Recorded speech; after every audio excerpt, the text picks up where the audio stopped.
تبارك الذي نزل الفرقان على عبده ليكون للعالمين نذيرا. الحمد لله نحمده ونستعينه ونستغفره ونؤمن به ونتوكل عليه ونعوذ بالله من شرور أنفسنا ومن سيئات أعمالنا من يهده الله فلا مضل له ومن يضلله فلا هادي له ونشهد أن لا إله إلا الله وحده لا شريك له ونشهد أن سيدنا ومولانا محمدا عبده ورسوله أرسله إلى كافة للناس بشيرا ونذيرا وداعيا إلى الله بإذنه وسراجا منيرا. أما بعد فأعوذ بالله من الشيطان الرجيم. بسم الله الرحمن الرحيم. ولو أنهم فعلوا ما يوعظون به لكان خيرا لهم وأشد تثبيتا وإذا لآتيناهم من لدنا أجرا عظيما ولهديناهم صراطا مستقيما. ومن يطع الله والرسول فأولئك مع الذين أنعم الله عليهم من النبيين والصديقين والشهداء والصالحين وحسن أولئك رفيقا. ذلك الفضل من الله وكفى بالله عليما. صدق الله العلي العظيم وصدق رسوله النبي الحبيب الكريم ونحن على ذلك لمن الشاهدين والشاكرين والحمد لله رب العالمين. درود شریف اللهم صل على محمد وعلى آل محمد كما صليت على إبراهيم وعلى آل إبراهيم إنك حميد مجيد. اللهم بارك على محمد وعلى آل محمد كما باركت على إبراهيم وعلى آل إبراهيم إنك حميد مجيد. رب اشرح لي صدري ويسر لي أمري واحلل عقدة من لساني يفقه قولي. رب زدني علما. اللہ جل جلالہ ساری کائنات کے خالق ہیں، مالک ہیں. اللہ تعالیٰ ہی ساری کائنات کا نظام چلا رہے ہیں. اللہ تعالیٰ کی بے شمار نعمتیں ہیں. اللہ تعالیٰ کی نعمتوں میں بہت بڑی نعمت وہ دین اسلام ہے، شریعت مطہرہ ہے.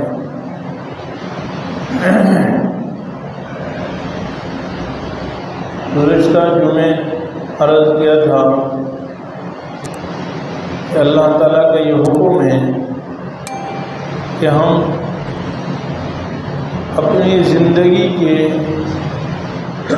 ہر شعبے میں نبی کریم صلی اللہ علیہ وسلم کی اتباع کریں، اور جب تک اپنی زندگی کے ہر شعبے میں رسالت آپ صلی اللہ علیہ وسلم کی اطاعت و فرما برداری نہیں ہوگی، اس وقت تک یا اس کو اپنا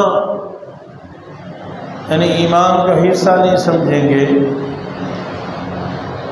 اس کو اپنے لیے ضروری نہیں سمجھیں گے، اس کا عقیدہ نہیں ہوگا کہ بھائی رسول اللہ صلی اللہ علیہ وسلم کی اطاعت زندگی کے ہر شعبے میں لازم ہے، اس وقت تک ہم مومن نہیں ہو سکتے۔ فَلَا وَرَبِّكَ لَا يُؤْمِنُونَ حَتَّىٰ يُحَكِّمُوكَ فِيمَا شَجَرَ بَيْنَهُمْ۔ آپس کے جتنے معاملات ہیں، عقیدہ اور عبادات تو ہے ہی، وہ تو وہی ضروری ہیں جو رسول اللہ صلی اللہ علیہ وسلم عقیدہ لے کر آئے، اور عبادت تو وہی ہوگی جو رسول اللہ صلی اللہ علیہ وسلم نے بتائی۔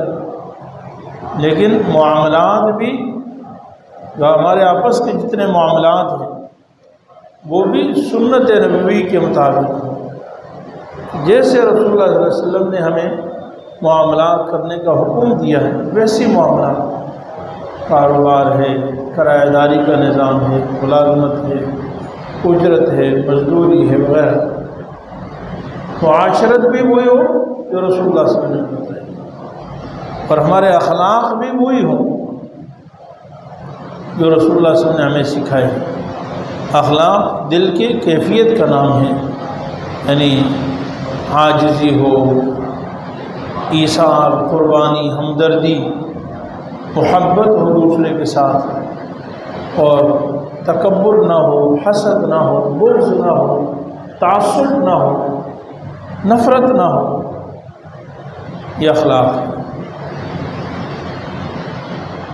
اور ہماری سیاسی زندگی، آپس میں فیصلوں کی زندگی، جس کو سیاست و حکومت کہتے ہیں، قضاء یعنی ہماری عدالت، ہماری پولیس کا نظام، فوج کا نظام، رینجرز کا نظام، سارے کے سارے سنت کے مطابق، شریعت کے مطابق، ہر جگہ قرآن کریم کی بالادستی ہو اور رسول اللہ صلی اللہ علیہ وسلم کی سنت پہ اتباع ہو، تب ہم کامل مومن بن سکتے ہیں۔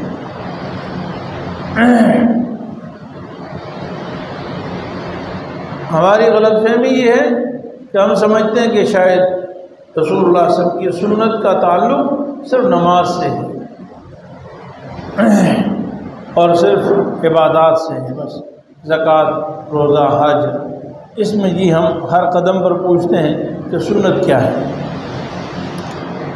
ہمارا دین کامل اور مکمل ہے، اس میں 24 گھنٹے کی زندگی شریعت کے مطابق کرنا اور اس کے مطابق عمل کرنا ضروری ہے۔ اللہ رب العالمین نے ہمیں اتباع سنت کا حکم بھی دیا ہے اور قسم بھی کھائی ہے کہ اس کے بغیر مومن نہیں ہو سکتے جب تک ایک انسان اپنے اوپر اتباع سنت کو لازم نہ سمجھے، ضروری نہ سمجھے، اپنی کامیابی اس میں نہ سمجھے، مومن نہیں ہو سکتا۔ پھر تو آپ صلی اللہ علیہ وسلم کو اپنا پیشوا نہیں سمجھتا ہے، یا وہ یہ سمجھتا ہے کہ آپ صلی اللہ علیہ وسلم صرف عبادت کے لیے نبی ہیں، معاملات کے لیے نبی نہیں ہیں، معاشرت کے لیے نبی کوئی اور ہونا چاہیے، پھر سے اخلاق کے لیے کوئی اور نبی ہوگا۔ میرے عزیز بھائیوں، آپ صلی اللہ علیہ وسلم کے اندر عبادت سے ہٹ کر دوسری جو زندگی ہے نا، نجی زندگی، معاملات، معاشرت، اخلاق، اس قدر زیادہ تھی کہ آپ صلی اللہ علیہ وسلم کی نبوت سے پہلے میری اور آپ کی ماں حضرت سیدہ خدیجہ الکبریٰ رضی اللہ تعالیٰ عنہ، آپ صلی اللہ علیہ وسلم کی جن صفات کو انہوں نے دیکھا 15 سال میں، 15 سال ایک بیوی شوہر کے ساتھ رہی، کیونکہ بیوی سے زیادہ قریب شوہر کی زندگی کو جاننے والا کوئی نہیں ہوتا۔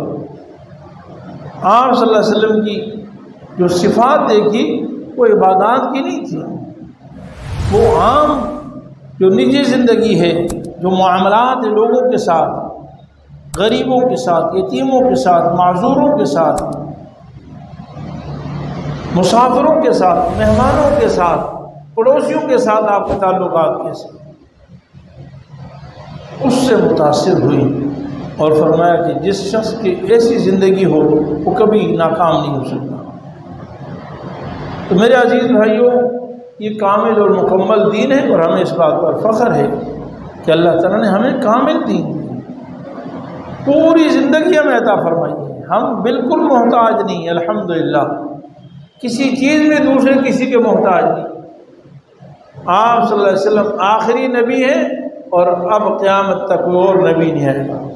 آپ صلی اللہ علیہ وسلم کی ہدایات ہمارے لیے قیامت تک کے لیے کافی ہے، اور زندگی کے ہر شعبے کے لیے کافی ہے۔ تو پہلے نمبر پر تو ہمیں یہ ایمان اور عقیدہ رکھنا ضروری ہے۔ دوسرے نمبر پر اللہ رب العالمین نے اتباع سنت کی بہت ساری فضیلتیں بیان فرمائی ہیں۔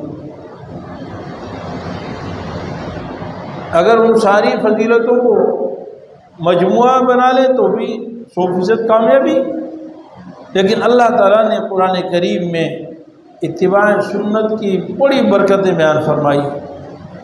مسلمانوں کو سوچنا چاہیے، مجھے بھی اور آپ کو بھی، کہ ہم رسول اللہ صلی اللہ علیہ وسلم کی زندگی کو چھوڑ کر دوسری زندگیوں کو اپناتے ہیں، آپ صلی اللہ علیہ وسلم کے طریقوں کو چھوڑ کر دوسرے طریقے اپناتے ہیں، کتنے فائدے ہیں؟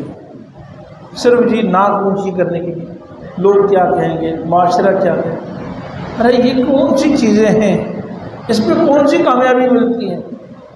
اور الٹا بہت سارا نقصان ہوتا ہے۔ ہم نے اس معاشرے کو دیکھ کر نہ جانے کتنے پیسے تباہ کر دیے، کتنی اپنی زندگی کو اجیرن بنا دیا۔ لیکن اتباع سنت کے فضائل، اس کی برکات، اس کے اندر سکون، دنیا اور آخرت کی کامیابی کو اللہ رب العالمین خود بیان فرما رہے ہیں۔ اس سے بڑھ کر برکت کیا ہو سکتی ہے؟ اللہ تعالیٰ بتا رہے ہیں کہ میرے نبی کے نقش قدم پر چلو تو میں انہیں ساری کامیابیاں دے دوں گا۔ تو 5ویں بارے میں اللہ تعالیٰ فرما رہے ہیں۔ اچھا، پھر یہ بھی فرمایا کہ دیکھو میں نے حضور کے جو طریقے ہیں نا بالکل آسان ہیں، مشکل نہیں، ذرا سے بھی مشکلات نہیں۔ اگر تمہیں یہ کہتے کہ اپنے آپ کو قتل کرو تو بڑا مشکل کام ہوتا، ہم نے تو تمہیں نہیں کہا، ہم نے شریعت کا کوئی ایسا حکم لاگو نہیں کیا کہ قتل کرو، اپنے آپ کو مارو، یا ویسے ہی ہم بلا وجہ کہتے گھروں سے نکل جاؤ، جنگلات میں چلے جاؤ، رہبانیت اختیار کر لو، ہم نے تو نہیں کہا۔ ہم نے تو بلا وجہ رہبانیت اور سب دنیا کو چھوڑ چھاڑ کے جنگل میں جانے کو تو منع کی ہے۔ ہم تو بڑے آسان دین دیا ہے، اور یقین جانے شریعت بالکل آسان ہے۔ دیکھیے ابھی چند دن پہلے 30 اکتوبر کو ایک پروگرام تھا، سیرت سیمینار، محسن انسان سیمینار۔ ہمارے کراچی کے بہت بڑے بزرگ ہیں، حضرت مولانا شمس الرحمان العباسی صاحب دعوت برکات، وہ اسی سنت نبوی کی برکات پہ بیان فرما رہے تھے کہ حضور صلی اللہ علیہ وسلم ایک مد سے وضو فرماتے، ایک مد سے، مد 1 کلو سے بھی کم ہوتا ہے، 1 کلو پانی اس سے بھی کم، اور آپ صلی اللہ علیہ وسلم جو ہے 8 مد سے غسل فرماتے تھے، 8 مد سے غسل فرماتے ہیں۔ انہوں نے فرمایا کہ تقریباً 4 لوٹے بنتا ہے، 3.5 لوٹے، 3.25-4 لوٹے تک تقریباً پانی بنتا ہے، اس سے غسل فرماتے تھے۔ تو فرماتے ہم تو شاور میں نہاتے ہیں نا پوری زندگی، اور مفتیان کرام سے پوچھو تو ہمیں حرج کی وجہ سے، مشکلات کی وجہ سے وہ اجازت بھی دیتے ہیں کہ بھئی کیا کریں، مجبوری ہے، اب اسی طرح نہائیں۔ حضرت نے فرمایا کہ میں نے تجربتاً میں نے کہا کہ سنت کو عمل پر عمل کر کے دیکھو، میرے پاس ایک مد کا جو برتن ہے وہ مدینے سے کوئی لے کے آیا ہے، تحفہ، فرماتے ہیں میں نے اس مد سے وضو فرمایا، یقین جانے وہ ایک مد سے پورا وضو ہو جاتا ہے، اور میں نے وہی مد سے لوٹوں میں پانی بھر کر، یعنی آپ صلی اللہ علیہ وسلم کی جو 8 مد تھے نا اس کو لوٹوں میں پانی بھر کر، یعنی 4 لوٹے تقریباً بھر گئے، میں نے کہا اسی سے میں غسل کروں گا، کہتے اس سے بھی پورا غسل ہو گیا، جسم بھی بھیگ گیا، پھر اس پہ صابن بھی لگایا، پھر صابن بھی پورا اتر گیا، یہ میں حضرت فرما رہے تھے اللہ کی قسم مجھے سنت پر عمل کرتے ہوئے اتنا سکون ملتا ہے، نہ جانے کیسا نورانیت برستی ہے کہ مجھے پوری زندگی کبھی نہاتے ہوئے اتنا سکون نہیں آیا جتنا میں سنت کے مطابق پانی استعمال کرنے سے مجھے سکون ملتا۔ اب سنت میں کتنے فائدے ہیں بھائی، آج پانی کے مسائل اتنے زیادہ ہیں لیکن سب سے زیادہ ہم پانی ضائع کرتے ہیں۔ اگر سنت پر عمل کر لیں تو پانی کی بچت ہمارے لیے ہوگی نا بھائی، ہمارے معاشرے کے لیے ہوگی، ہمارے بھائیوں کے لیے ہوگی، فضول خرچی سے بچ جائیں گے۔ جیسے ہم دیکھیں مسجد کے وضو خانے پہ پوری ٹوٹی کھل جاتی ہے اور نہ جانے ایک وضو پر کتنے مدے استعمال ہو جاتے ہیں، کئی کے لوٹے ضائع ہو جاتے ہیں۔ پھر حضرت نے ایک بات فرمائی کہ ہم تو عادت ہماری مسجدوں میں وضو کرنے کا ہے، حالانکہ مسجد میں تو پانی وقف ہے، اور وقف میں اپنی چیز کے متعلق بھی سوال ہوگا، وقف کا سوال تو زیادہ ہوگا کہ اگر خدا نخواستہ ضرورت سے زیادہ پانی استعمال کر لیا تو جواب دینا پڑے گا۔ بہرحال تو میں یہ عرض کر رہا ہوں کہ سنت ہر معاملے میں ہے۔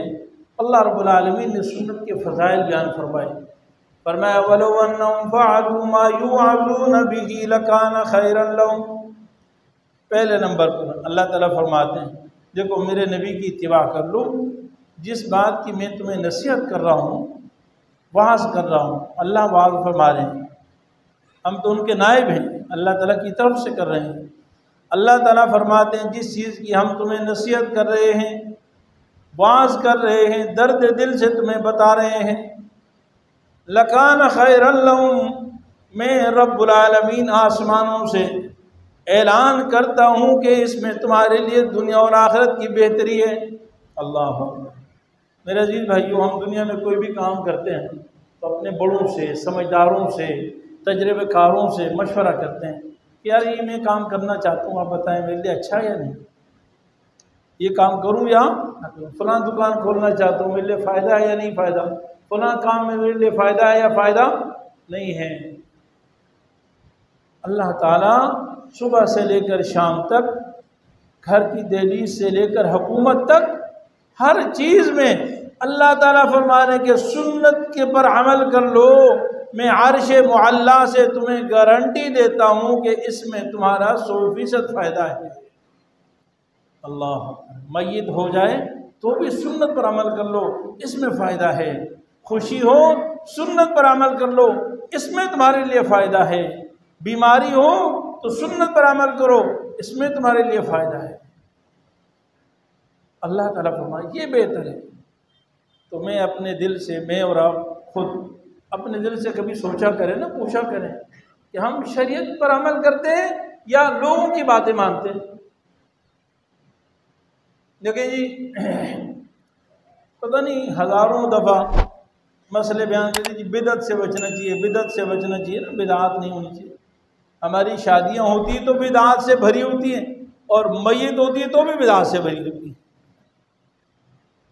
جس امام کے پیچھے ہم ہمیشہ نماز بھی پڑھتے ہیں اور ان سے دین بھی سنتے ہیں، سمجھتے بھی کہ یہ بدعت سے بچتے ہیں، دین پر چلتے ہیں، ہم وہیں میت قبرستان جاتی ہے، بعد میں جی اعلان کرتے وہ سوئم فلانے دن ہوگی رسم سوئم۔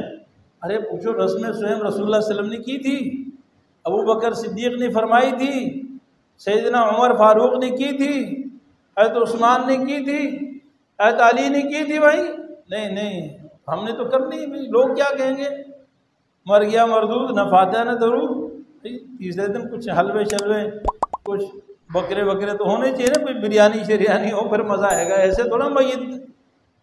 اب شریعت نے کتنا آسان بتایا کہ بھائی صرف 4 تکبیرات جنازے کی پڑھ کر اس کو قبر میں تدفین کر دو، بس۔ شریعت نے تو آسان بتایا۔ آپ حضرت ڈاکٹر عبدالحی عارفی صاحب رحمۃ اللہ علیہ کی کتاب اسوہ رسول اکرم، یعنی اس میں انہوں نے جمع کیا کہ زندگی کے ہر کام میں سنت طریقہ کیا ہے، اسوہ رسول اکرم۔ ایک کتاب ہے حضرتی کی کتاب ہے احکام میت کے احکام، بھائی آپ سب حضرات پڑھ لو، جن بزرگوں کے ہم نام لیتے ہیں ان بزرگوں کی کتابیں پڑھو بھائی، اور ان کتابوں میں جو چیز مل جائے کر لو۔ اگر ان کتابوں میں چیزیں نہ ہوں، شریعت کا حکم نہ ہو، میرے پیغمبر کا طریقہ نہ ہو، خلفائے راشدین کا طریقہ نہ ہو تو نہ کرو نا بھائی۔ اللہ تعالیٰ فرما رہے ہیں سنت کی اتباع کرو، میں تمہیں گارنٹی دیتا ہوں لکان خیر اللہ۔ ایک فائدہ سنت پر عمل کرنے کا۔ نمبر 2، دوسری بات فرمائی واشد تثبیتا، دیکھو جو شخص سنت پر عمل کرے گا وہ دین اور اسلام پر ثابت قدم رہے گا، اس کا ایمان محفوظ، اس کا دین محفوظ، اس کی نماز محفوظ، اس کا حج محفوظ، اس کی زکوٰۃ محفوظ، وہ دین پر ثابت قدم رہے گا۔ امام الانبیاء سرکار دو عالم صلی اللہ علیہ وسلم دعا فرماتے تھے، یا مثبت القلوب ثبت قلبی علی دینک، اے دلوں کو ثابت کرنے والے، مضبوط کرنے والے، میرے دل کو اپنے دین پر مضبوط فرما دے۔ اللہ تعالیٰ فرما رہے ہیں کہ سنت پر عمل کر لو تمہیں ثابت قدم ملے گی، وہ اشد تثبیتا، سنت پر عمل کرو دین محفوظ ہو جائے گا۔ اگر سنت پر عمل نہیں کیا تو کوئی گارنٹی نہیں ہے بھائی، ایمان بھی محفوظ ہوگا نہیں ہوگا، نماز محفوظ ہوگی یا نہیں ہوگی، قبر میں ایمان کو اور اعمال کو قبر میں ساتھ لے کے جاؤ گے یا نہیں لے کے جاؤ گے، کہاں قدم پھسل جائے کوئی پتہ نہیں۔ تیسرے نمبر پر اللہ تعالیٰ قرآن کریم میں 5واں پارہ اٹھا کر دیکھ لیں، تیسری فضیلت بیان فرما رہے ہیں شریعت اور سنت پر عمل کرنے کی۔ وَإِذَا لَآتَيْنَاهُم مِّن لَّدُنَّا أَجْرًا عَظِيمًا، ارے اللہ فرماتے ہیں 2 فضیلتیں تو میں نے بیان کر دی، اس پہ عمل کر لو، فرمایا میں اپنی طرف سے تمہیں قیامت کے دن اجر عظیم بھی دوں گا، اللہ جنت بھی عطا کروں گا۔ کیا سنت کو چھوڑنے پر کچھ ملتا ہے؟ اگر ملتا ہے تو اتنا مل سکتا ہے جتنا اللہ تعالیٰ تعالیٰ فرما رہے ہیں۔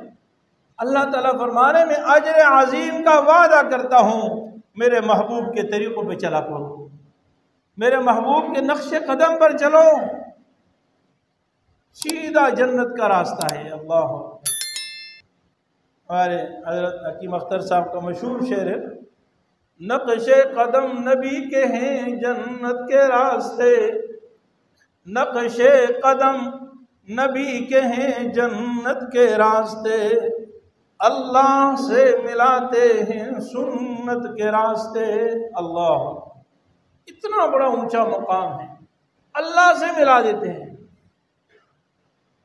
اللہ سے ملاتے ہیں۔ حضرت حکیم اختر صاحب کا یہ اتنا اونچا شعر ہے، ایک بہت بڑے عالم دوسرے گزرے ہیں، وہ فرماتے ہیں کہ میں حکیم اختر صاحب رحمۃ اللہ علیہ کی خدمت میں گیا اور میں نے کہا کہ اللہ تعالیٰ اللہ والوں سے بعض دفعہ ایسی اچھی اچھی باتیں منہ سے نکلوا دیتے ہیں نا، میں یہ شعر مجھے دے دیجیے، یعنی یہ جو شعر آپ نے کہا ہے اس پر اللہ نے جو آپ کو اجر دیا ہے یہ مجھے دے دیجیے، اور میری زندگی کی ساری نفلی عبادات میں آپ کو دے دیتا ہوں۔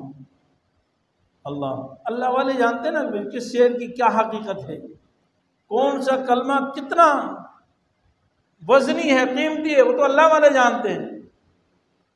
تو فرمایا نقش قدم نبی کے ہیں جنت کے راستے، اللہ سے ملاتے ہیں سنت کے راستے۔ تو اللہ تعالیٰ فرماتے ہیں بھائی میرے نبی کے نقش قدم پر چلو، وَلَآتَيْنَاهُمْ وَإِذًا لَآتَيْنَاهُمْ مِن لَّدُنَّا أَجْرًا عَظِيمًا، اجر عظیم بھی تمہیں عطا کروں گا، جنت الفردوس عطا کروں گا۔ اور پھر فرمایا وَلَهَدَيْنَاهُمْ صِرَاطًا مُسْتَقِيمًا، فرمایا کہ میں تمہیں گارنٹی دیتا ہوں کہ تم صراط مستقیم پر ہو۔ صراط مستقیم اللہ کی نعمتوں میں سب سے بڑی نعمت ہے۔ 1,24,000 انبیاء علیہ السلام صراط مستقیم کی دعائیں مانگتے رہے، لوگوں کو صراط مستقیم بتاتے رہے کہ صراط مستقیم پر چلو۔ نماز کی ہر رکعت میں ہم دعا مانگتے ہیں اہدنا الصراط المستقیم، میں بھی مانگتا ہوں، میرا نبی بھی مانگتا ہے، امام الانبیاء سرکار دو عالم صلی اللہ علیہ وسلم بھی دعا مانگتے ہیں، اہدنا الصراط المستقیم، اے اللہ ہمیں سیدھے راستے کی ہدایت عطا فرما دے۔ اور اللہ تعالیٰ مجھے اور آپ کو کہہ رہے ہیں کہ میرے نبی کے راستے پر چلو، میں تمہیں صراط مستقیم پر عطا کر دوں گا۔ وَلَهَدَيْنَاهُمْ صِرَاطًا مُسْتَقِيمًا، جنت بھی مل گئی، صراط مستقیم بھی مل گیا، اجر عظیم بھی مل گیا۔ ابھی اسی پر بس نہیں، اللہ تعالیٰ ایک اور بات آخر میں دوبارہ فرمایا وَمَن يُطِعِ اللَّهَ وَالرَّسُولَ، پانچویں فضیلت، اتباع سنت کی پانچویں فضیلت اللہ کا قرآن بتا رہا ہے۔ فرمایا کہ وَمَن يُطِعِ اللَّهَ وَالرَّسُولَ، جو اللہ اور اس کے رسول کی اطاعت کرے گا، فرمایا کہ قیامت کے دن اس کا حشر میں انبیاء کے ساتھ ہوگا، یعنی جنت بھی ملے گی لیکن ایسی جنت نہیں، انبیاء کے ساتھ ملے گی، صدیقین کے ساتھ ملے گی، شہداء کے ساتھ ملے گی، صالحین کے ساتھ ملے گی۔ أولئك مع الذين أنعم الله عليهم من النبيين والصديقين والشهداء والصالحين، جو اللہ کی اطاعت کرتا ہے اور اللہ کے رسول کی اطاعت کرتا ہے تو یہی لوگ ہیں کہ یہ کس کے ساتھ ہوں گے؟ انبیاء کے ساتھ، صدیقین کے ساتھ، شہداء کے ساتھ، جو اللہ کے راستے میں جانے قربان، اور اللہ کے نیک بندوں کے ساتھ۔ اور پھر اللہ خود ہی فرماتے ہیں وَحَسُنَ أُولَئِكَ رَفِيقًا، اللہ کیا ہی خوب ہے رفاقت، کیا ہی خوب ہے ان لوگوں کے ساتھ مصاحبت کا مل جانا، رفاقت کا مل جانا، ساتھ ہو جانا۔ اور فرمایا ذَلِكَ الْفَضْلُ مِنَ اللَّهِ، یہ اللہ کا فضل ہے، اللہ جس کو عطا فرماتے ہیں۔ تو میرے عزیز بھائیوں، یہ اتباع سنت کے فضائل ہیں، اور نہ جانے اس سے بھی زیادہ کیا فضائل ہیں۔ تو میرے عزیز بھائیوں، ہمیں سوچنا چاہیے کہ ہم زندگی میں سنت کو چھوڑ دیتے ہیں، ہمیں سنت کے چھوڑنے پہ کیا ملتا ہے؟ کتنی خیریں ملتی ہیں، کتنی برکتیں ملتی ہیں، نحوست ہی نحوست، تباہی تباہی، شیطان خوش ہوتا ہے اور وہ قیامت کے دن کیا دنیا میں بھی ہم پر لعنت کرتا ہے، اور آخرت میں تو کہے گا تف ہے تمہارے اوپر، تم نے میری بات مانی، تم نے اللہ کی بات کیوں نہیں مانی، اللہ کے رسول کی بات کیوں نہیں مانی، علماء اور انبیاء علماء کی باتیں کیوں نہیں مانی، میری بات بے وقوف ہو تم، فلا تلومونی ولوموا، میری طرف مت آؤ، اپنے آپ کو بے وقوفی کرو، اپنے آپ کو ملامت کرو۔ اس لیے میرے عزیز بھائیو، ہم ارادہ کریں کہ انشاءاللہ زندگی کے ہر موڑ پر، ہر کام میں، ہمارے معاملات ہو، معاشرت ہو، اخلاق ہو، سیاست ہو، حکومت ہو، ہر چیز میں ہم نے یہ دیکھنا سنت کیا ہے، شریعت کا حکم کیا ہے، دین کیا چاہتا ہے، میرے اللہ کیا چاہتے ہیں، مجھے وہ کرنا ہے۔ بھائی میں تو دیوانہ ہوں، جو دیوانہ ہے نا، اس سے مطلب پاگل پنا نہیں ہوتا، ایک آدمی دین کا دیوانہ ہے کہ مجھے سنت پر چلنا ہے۔ بھائی معاشرہ کچھ بھی کہے، رشتہ دار کچھ بھی کہے، اللہ تعالیٰ اپنے فضل سے مجھے آپ کو ہم سب کو عمل کرنے کی توفیق عطا فرمائے۔